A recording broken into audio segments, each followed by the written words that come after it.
हाँ मैं तो ऐसा ही ऐसा, हमारा बेटा भी ऐसा ही,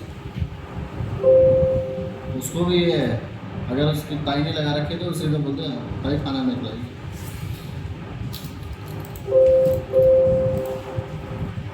कह रहा ताई ने पोटी लगाई।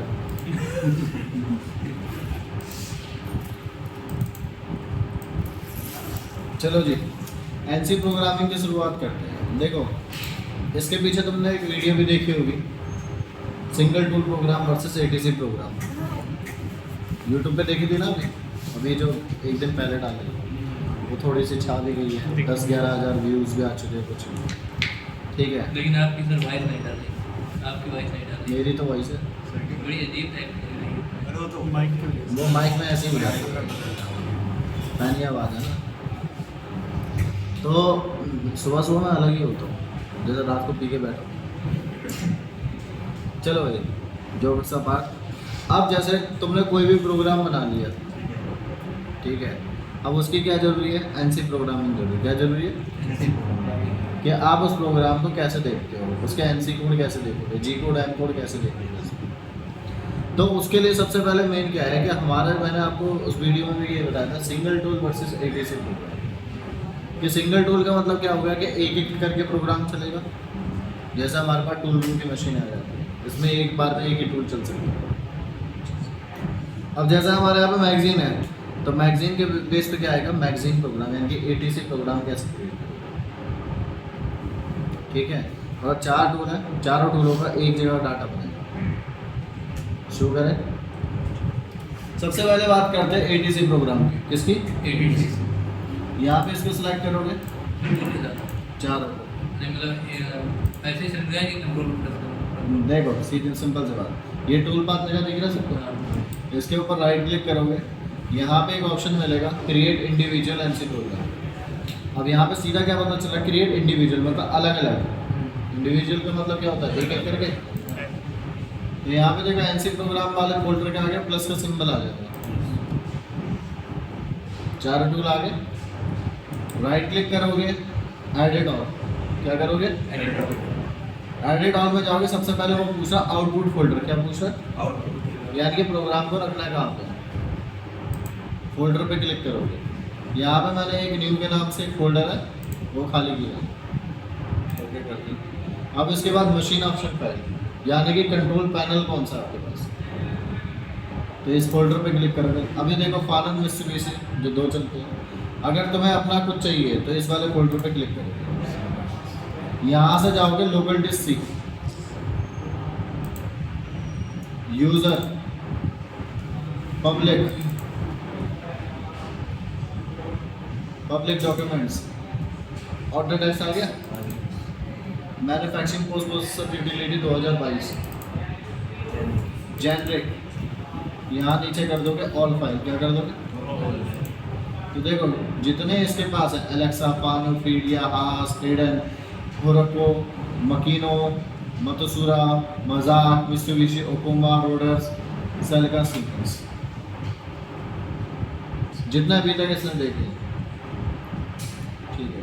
अब जैसा हमको पानो के बेस पे चाहिए या मित्सुबिशी या सीमेंस के बेस पे चाहिए, किसी के बेस पे, अभी जनरल मानो दे दी तो उठाना मैंने सीमेंस ले लिया। अगर जैसे एक बार ले लोगे ना, तो ये ऑटोमेटिकली ऐड हो जाएगा तुम्हारी लिस्ट में, एक बार लेने के बाद तुम्हें बार बार करने की जरूरत नहीं पड़ेगी। फिर यहाँ से राइट क्लिक करोगे, इस पर कर दोगे राइट ऑल, क्या कर दोगे, राइट ऑल करते क्या हो जाएगा, सारे प्रोग्राम एक साथ लिख के आपके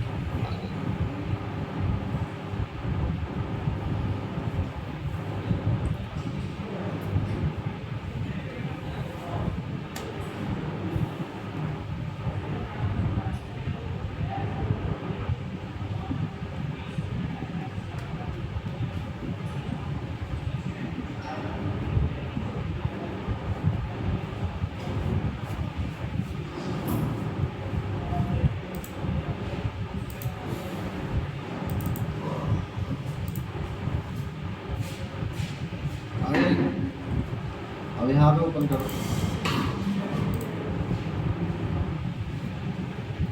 कौन सा टूल चल रहा है, पार्ट नेम जो भी तुमने दिया था, G0 G71 G40 G17 G90 G54 G0 super Z1 ये सारी चीज़ें आगे लिख के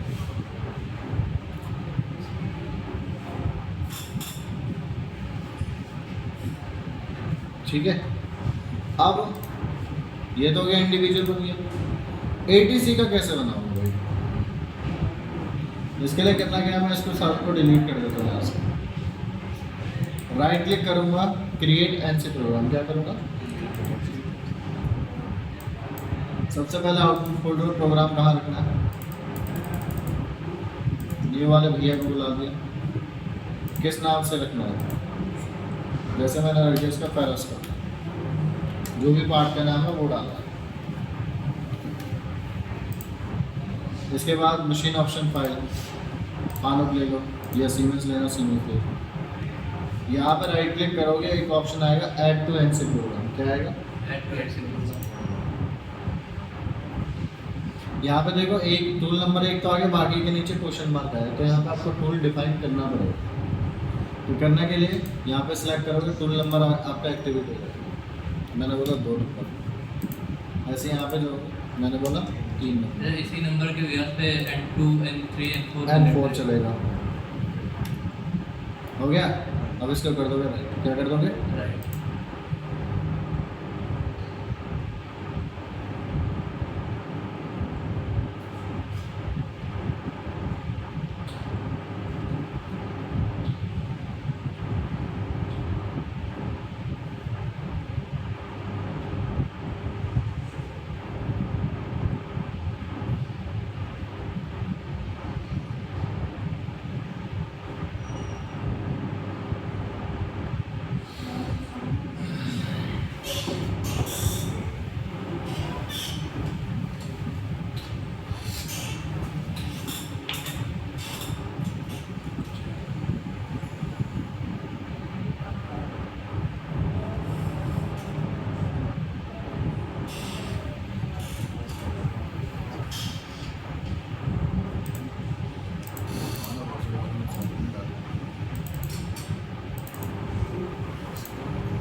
देखो आ गया सारे। यहाँ पे ये देखना है ना कि कैसे जाओगे, फाइंड में जाओगे। मैंने डाल दिया T2,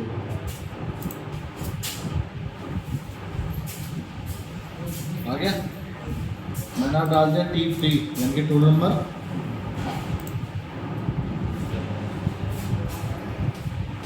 मैंने डाल दिया T4,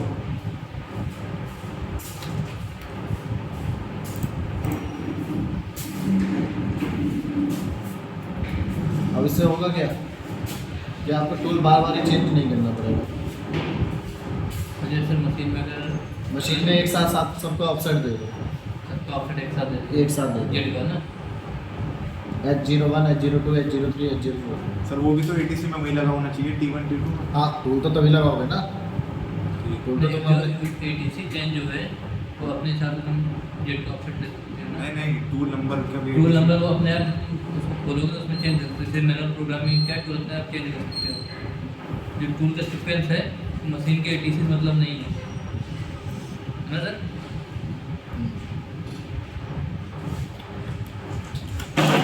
कंट्रोल मैंने उधर 5 दिखाएगा, लेकिन जब मैंने क्लॉक वाइज कर दिया तो चल रहा जाएगा। एटीसी में तो दिखाता होगा कि हाँ? भाई ये हाँ डिस्प्ले दिखाता है। ये नंबर पे कौन सा टूल है, नंबर पे कौन सा टूल है, हाँ कौन सा नंबर होगा। ठीक है भाई, कर लो इसको। सर वो नहीं बताने कि फिनिशिंग कौन सी कहाँ लगानी है। अच्छा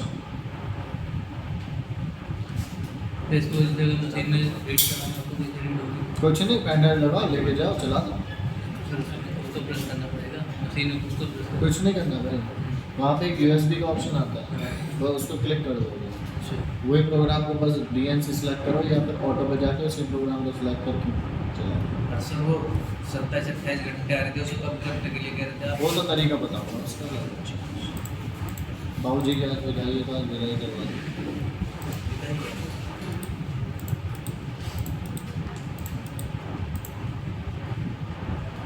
मैंने एक टाइटलिस्ट निकाला था इसका,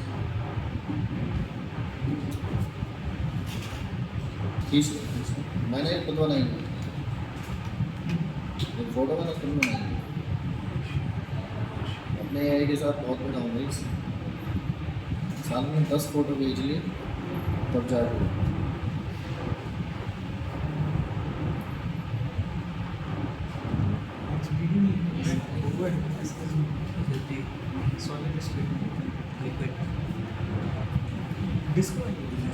नहीं लिक्विड है यार, लिक्विड है, ध्यान है इस पर कोई भी काम चले शुरू करें।